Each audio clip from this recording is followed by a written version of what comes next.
Hi, welcome to my channel. In this video I'm showing you the easy budget way to flatten your water stones without spending big bucks. When I purchased these water stones, I partially didn't realize and didn't bother with getting a diamond plate to flatten them. And I knew that was going to be a problem, so I eventually came up with a solution to that problem. Here it is. So here are your two most common stones. You usually have a finer grit. I think this one's 800. I mean a coarser grit. That one is 800, and this one I'm pretty sure is 4,000. I think, yeah, pretty sure it's 4,000. Anyway, and the problem with this is you use your stones, and as you use your stones, you tend to work in certain areas, and those areas begin to dip. And then when you go to flatten the back of, say, a chisel or a plane blade, that surface is not flat, so that means you are working a curve or a convex or concave or twist into your chisel or plane blade. And this is what I came up with to flatten it. I just took a piece of granite countertop sample. I checked it and I'm pretty sure it's flat enough to do this. And then this is a piece of 320 grit, just woodworking sandpaper.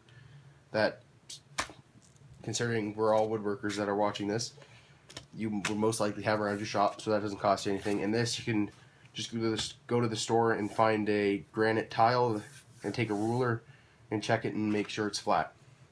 Now all I do with this is take water. I already used this before. Spray some water on it. And I would start with your finer stone, so that way the grit from your coarser stone doesn't end up in your finer stone. Me personally, I'd rather have my finer grit in my coarser stone. It's better than the other way around. So you take your stone, flip it upside down, and just rub it.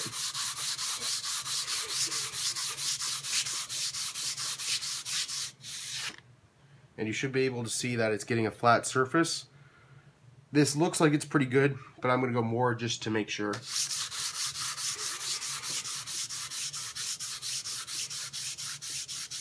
And right there, it's really getting stuck to the paper as like a type of suction.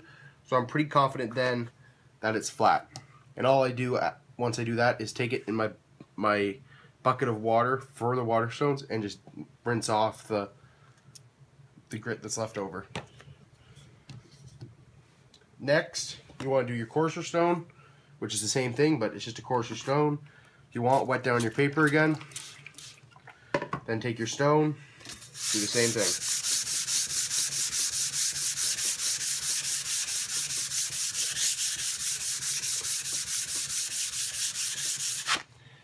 And that should just, you should be able to tell when this is flat. This one I already flattened, that one wasn't flat.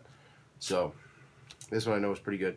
And if there's any sharp edges, you want to break those over on the sand. You want to break those edges on the sandpaper. This one, it hasn't worn down enough since my last time I did it. I put a pretty heavy chamfer. But I'm pretty sure this one, that one still is quite a heavy chamfer, so you don't have to worry about it. Now time to sharpen the chisels and show you what I mean by having a nice flat surface. This chisel, I just bought, it's an old Marples. It looks like somebody used it maybe once. There's just a bit of surface rust. Now I'm going to go through and show you what it looks like when the stone is flat. In a minute I'm going to zoom in and show you closer up. Here's a coarse stone. Just wet that stone. It should have been soaking in the water, but wet it just to get some lubrication back on there. Take your chisel, lay it flat with the fingers evening out the pressure, and then just go like that.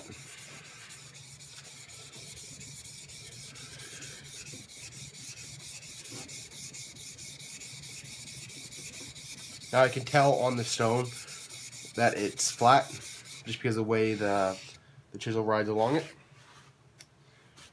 The rust is starting to get worn off. I perhaps should have started on something more coarse, but hey, it works.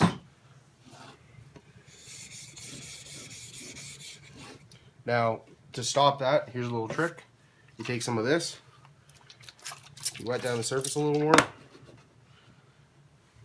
stick that there, and that should help it from moving around. It'll still move around a bit, but it'll help. and try to use a lot of areas of your stone just so that next time you go to flatten, you don't have to grind off more of the stone than you need.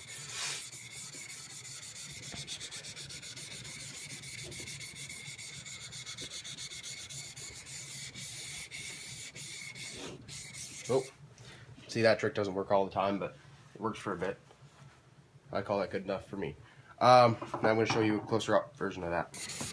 Keep on flattening until I can clearly tell a flat spot behind the blade. You don't need your, I'm going to show you that part. You don't need a full flat surface. All you need is basically a little bit of this side and that front edge. Still make sure your chisel is being held flat, but most of these chisels have a hollow, which I think you can pick up in the camera. If you see there, there's a slight hollow right in there with the area I've been working on around the edges. So I'll keep on doing that just a bit longer. I think that's probably good, but just grind it off a bit more.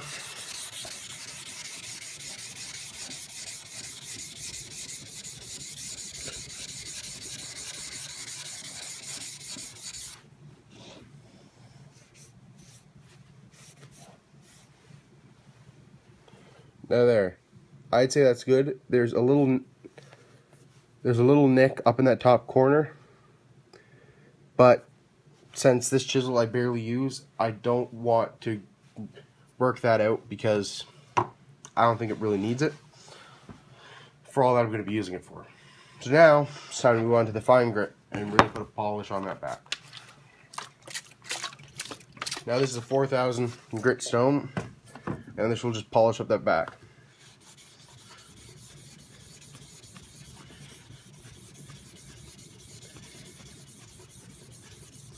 As you can tell, that stone is nice and flat. You can add some more water on that. It's gumming up on me.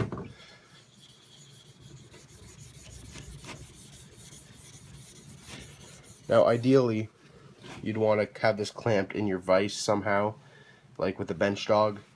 But for illustration purposes, I had to have it up here like this. Just work all around your stone. Don't leave any part open, because all that will happen is you'll run that area out of flat.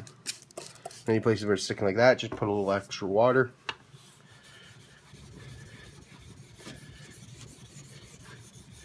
And just keep on working the back of the chisel. And this is absolutely necessary. You need to have this perfectly flat, or else your chisel will not work. See, that polish is starting to grow on the outside edge, so I'm just going to go a bit further. There's a little bit of rust pitting, I don't know what that is, just showing up right there, but it's looking polished all the way along the edge, so I'm not really worrying about that. I'm going to wet this stone again, keep the metal particles off from clogging up the stone, and just keep on working the back. Whoops. And don't let that happen.